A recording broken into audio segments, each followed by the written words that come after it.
Alright guys, day 2 for NASA Outer. Running a little late. First session here is at 8 o'clock. Fun story, this morning around 8 in the morning, or around 7:30, went to McDonald's real quick, right next to my hotel. And then I didn't realize they were taking like 15 minutes to get my food, and I just had to leave. So I was like, I'm super flustered right now. But here we are, we made it to the grid just in time. Everyone's pulling up. I barely made it here on time. We're gonna try to set a 219 because we did a 220 yesterday, and now it's a lot cooler this morning, so track conditions are optimal. And it rained all night, so it cleaned off the track is my assumption. At least the track should be really clean, but we're gonna go up now and see what we do.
Okay guys, so we just finished that first session.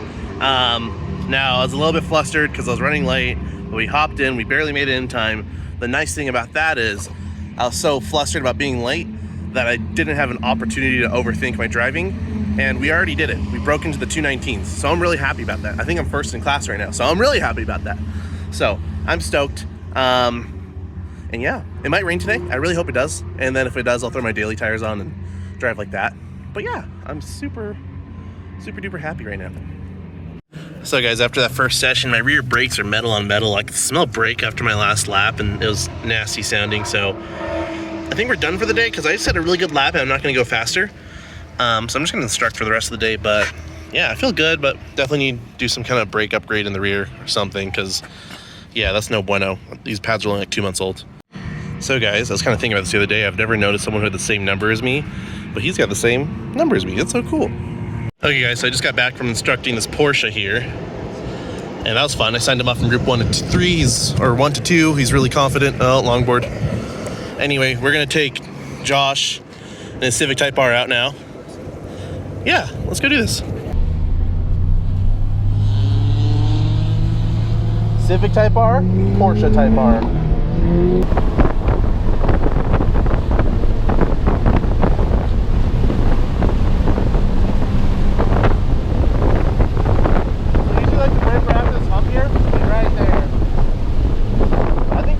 Best for this corner, and you come in super wide, seems to be the best line, and then right here I can gun it early, come back out, then right here just a quick little lift, and then throttle as soon as you see the exit. A little bit of brake here. Oh yeah, hit that curb, that's nice. Hit the curb there. You can just keep it full throttle here, like it's just like fine.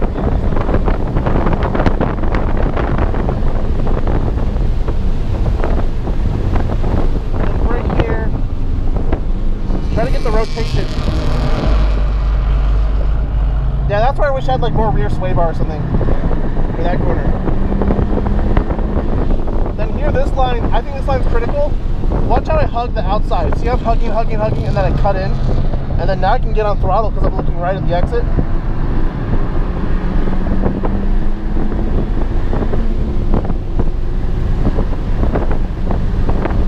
A little bit of brake here. Your car has some aero though, so it's pretty good. Here, you get on throttle early. A little bit of brake down here. Hit the curb. Hit the curb. And one more curb. This corner is just so good in this car. You just brake, almost like huck it in. Once you're at the curb, you can get on the gas. That differential pulls you out so good. Same thing with this corner. It's kind of a similar concept. You just brake, let it turn in and rotate, and get back on the gas early, and it just like pulls you right out of it. Same thing with that corner, even though I didn't like do it there. And then one more.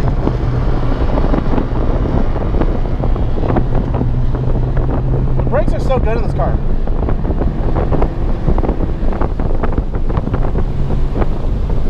I'm gonna let her cool down. It's crazy how fast it drops. It is fast.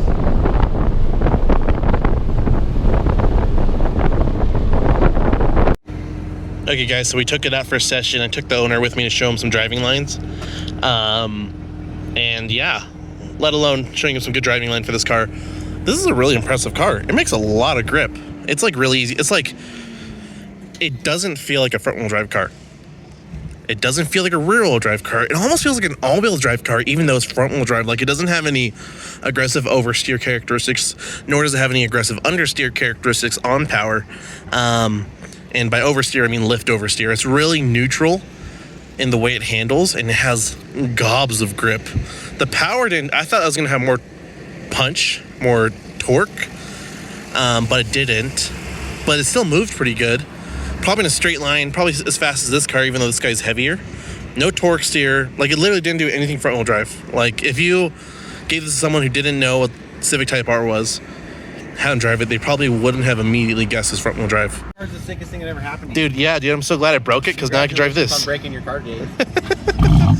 Anyway, Alex is gonna let me drive this M3. I'm gonna show you some driving line. Let's do it. Actually, that turn 6, I'll show you exactly what I do because it'll be perfect for this car. So, cool. Yeah, I'm excited to drive this though.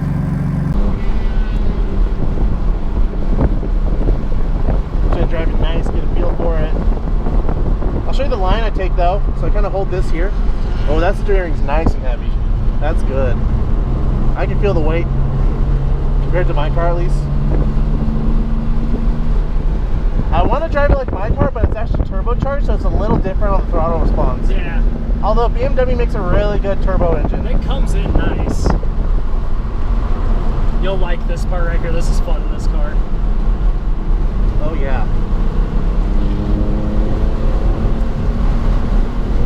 Really controllable actually. Oh, I did the thing. So the line here I take, this, look, you want to look ahead, and then you see that cone there? Okay. See how much like earlier I could get on throttle? Better. That's way better. Yeah, I just need to hang out there longer is what it is. I'm turning in too soon. So here, I'm kind of like, I just hold my pace a little bit, and then once I get past the curbing, I get on the gas again, and then brake here. And then I don't want to hit the curbs hard because this isn't either of our cars. But I'll actually try to draw the straightest line possible through those curbs.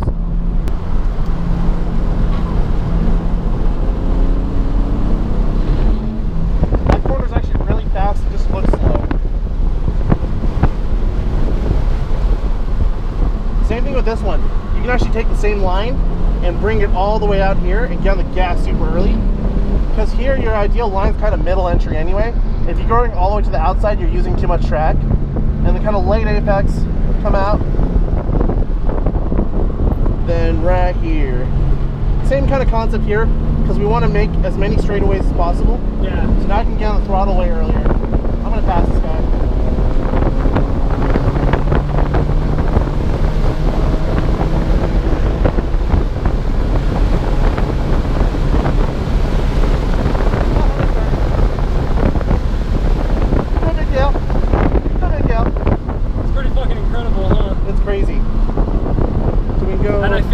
Brake so much later, but I'm scared too. You know I know, what I mean? same here, where it's not like my car. I know, like, if it was mine, I'd fucking throw it right into that thing, dude. This section here, you can actually go, this might need a little bit of brake because it's got so much power, but you've got a lot of speed here.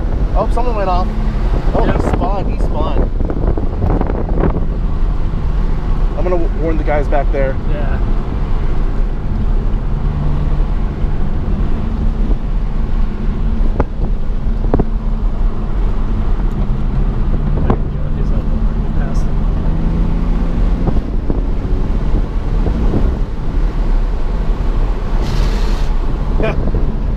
I watched that whole thing, dude. He went ass backwards. I saw that. We got a flag at all? What's that? I don't think we got any flags. See a flag. No, I think you're good. Okay, let's go back at it. So this part here, pay attention to this. Watch my braking zone. I'm braking. I'm still kind of braking. I'm looking ahead. I hold for a second, and I see this, and now I can get on it. This car has a lot of power, though.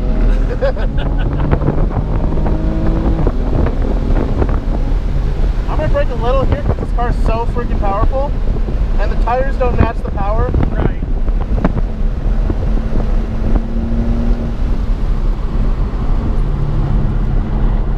It trails really nicely though.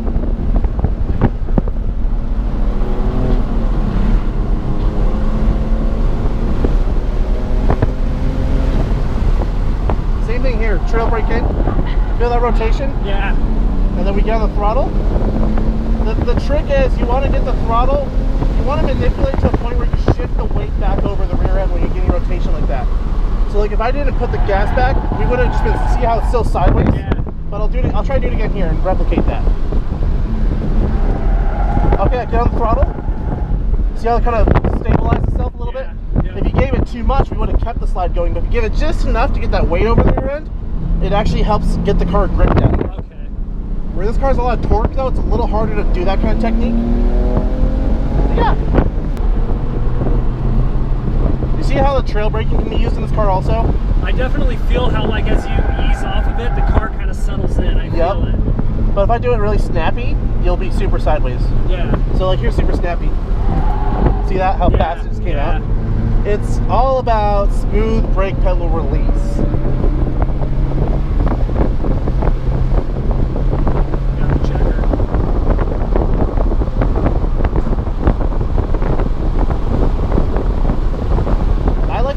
That there's a cup of water in your car, just like Initial D, right?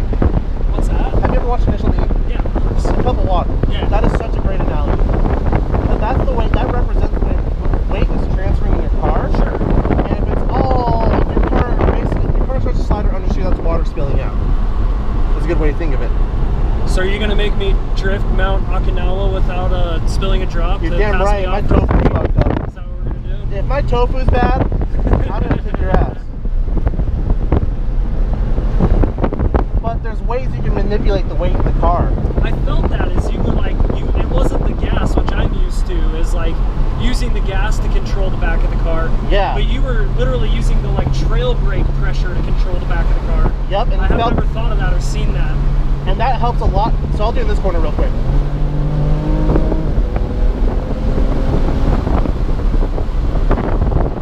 So I turn in, I release. A little too much there, but yeah, you were trying to exaggerate it. I get what you're saying. And it's also a drifting technique. If I wanted to just drift that corner, I could have just kept right in it. And same thing applies to this corner. That's why you brake so late and you trail in here and then release. And see how the car lines up and then boom, go. It like wants to go that way. I gotcha. It's a little trickier in this car, the whole balance and the weight over the rear. This car has so much torque. That's really easy to with like a good R compound tire, that wouldn't even be a problem. But it's good to practice on these tires. It's really good. And it really that's part of the reason that I wanted to borrow this from Sid, was it actually has like similar characteristics to my car, you know what I mean? I think this car's better personally, but objectively, yeah. And same thing with this, is one of those corners where you gotta be really fast because you trail, and then you're back on gas by the time you hit the apex to get the car settled, and you're shooting out of the corner. okay.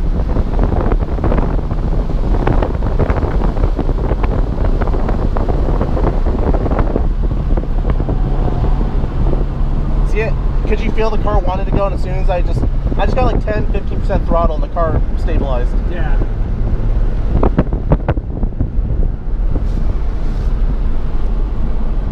Thanks for letting me drive it though. Of course, dude. I hope I taught you something. You absolutely did. There was a couple things that I was unsure of that watching you do it, definitely. Now I just need to go out and apply. Yes. You know what I mean? I feel like I just downloaded the data. Now I need to go apply it and make sure that I can execute that as well. You know what we should do? You should write, do you have like a notepad or anything? Yeah. We should write it down right now. Okay. Writing it down helps you cement it. And that way we can come back to the notes before the session and be like, oh yeah, this is what we need to do. I like that. Okay, I'll write it down. There's actually a notepad in the back of that map, that track. Oh, let's go right on that. Guys, that was so fun. And I was kind of talking about it on video. It's a really fun car to drive.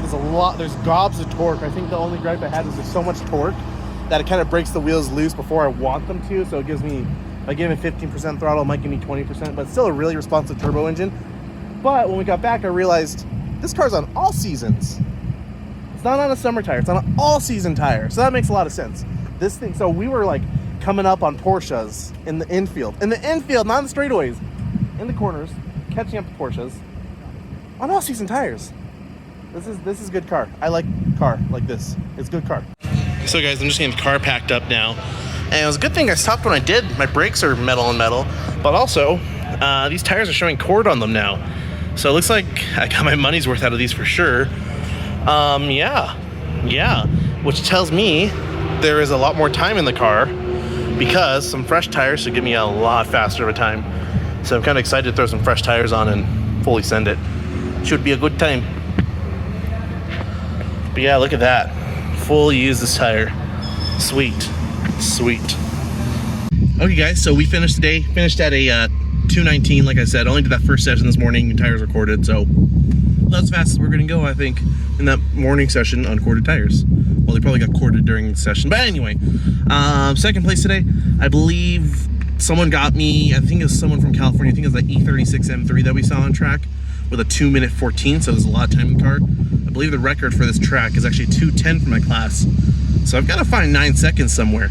Gotta find it here, and I gotta find it in the car. But you know, it's okay, because I feel like I improved a lot and drove my heart out and had a lot of fun. So hope you guys enjoyed this video. I'm gonna drive home.